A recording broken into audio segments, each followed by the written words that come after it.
రండి దుని గారు రండి.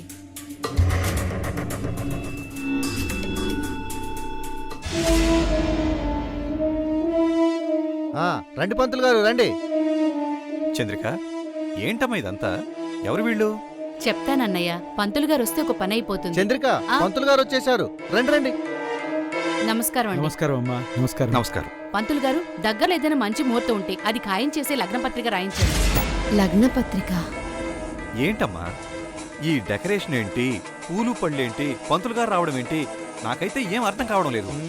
మీకు ఇంకా అర్థం కాలేదా బావా? మీరు నేను వియ్యంకులం కాబోతున్నాం.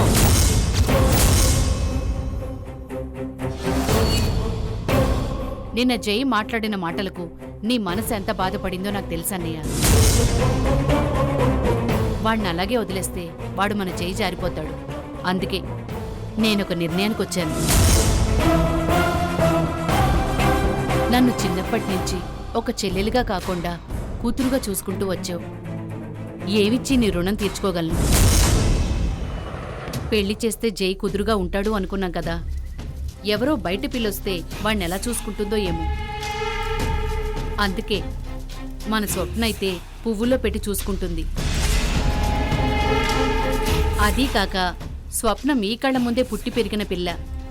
మీకు కోడలుగా కాకుండా కూతురుగా మసలుకుంటుంది. మసలుకుంటుందా, ముసలం పుట్టిస్తుందా? అందుకని ఈరోజే నిశ్చయ తాంబూలాలు తీసుకుని పెళ్లి ఖాయం చేసుకుందామని ఇదిగో పంతులు గారిని ముత్తైదువుల్ని పిలిపించాను.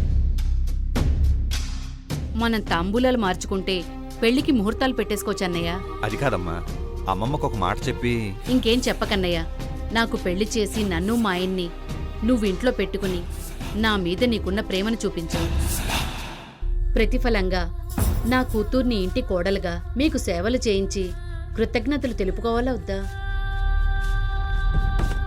నీ రుణాన్ని ఇలాగైనా తీర్చుకునివ్వన్నయ్యా. బావుందమ్మా. మనం అనుకున్నంత మాత్రాన సంబంధం ఖాయమవుతుందా ఏంటి? స్వప్నం చేసుకోవడానికి జై ఒప్పుకుంటాడో లేదో. ఏ నేనడిగితే నా మేనల్లుడు కాదంటాడా, లేక మా అన్నయ్య ఓ మాట చెప్తే వద్దంటాడా?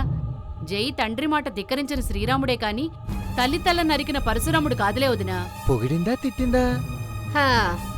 ఆ రాముడు కూడా సీతను స్వయంగా స్వయంవరంలోనే ఎంచుకున్నాడమ్మా. అది మర్చిపోకండి. కల్పన, నువ్వు కాసేపు ఆగు. ఆగుతానులేండి. నన్ను ఎప్పుడైనా మాట్లాడిచ్చారా? ఏదో కీడించి మేలించమన్నారు కదా అని ఓ మాట చెప్పాలి అనుకున్నాను. అన్నయ్య, నీ మాటేంటో చెప్పు. నీ మాటే నా మాటమ్మా. అంటే తాంబూలాలు మార్చుకోవచ్చా బావా? అదిగా చెప్పాడు అన్నయ్య.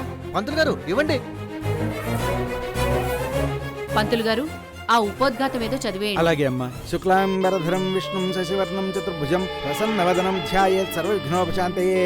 శ్రీ సూర్యదేవర జనార్దన్ రావు గారి ఏకైక కుమారుడు చిరంజీవి జయసూర్యకు, శ్రీ బొమ్మదేవర చంద్రికా రామకృష్ణల ఏకైక కుమార్తె చిరంజీవి లక్ష్మీ సౌభాగ్యవతి స్వప్నకు వివాహము జరిపించడానికి ఇరు పెద్దల అంగీకారంతో ఇచ్చిపుచ్చుకునే నిశ్చయ తాంబూలము.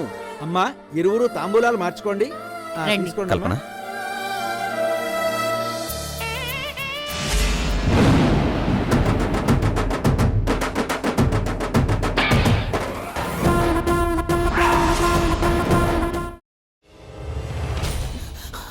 నువ్వు ఇంకేమన్నా చెప్పాలా?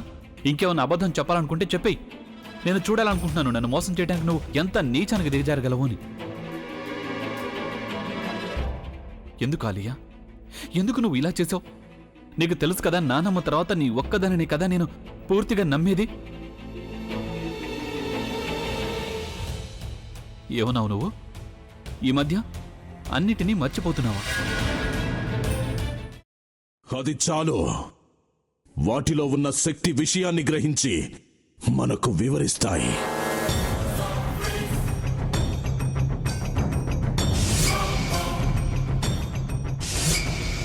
ఎవరు ఆ దండ విప్పొద్దు, గది తలుపులు తెరవద్దు.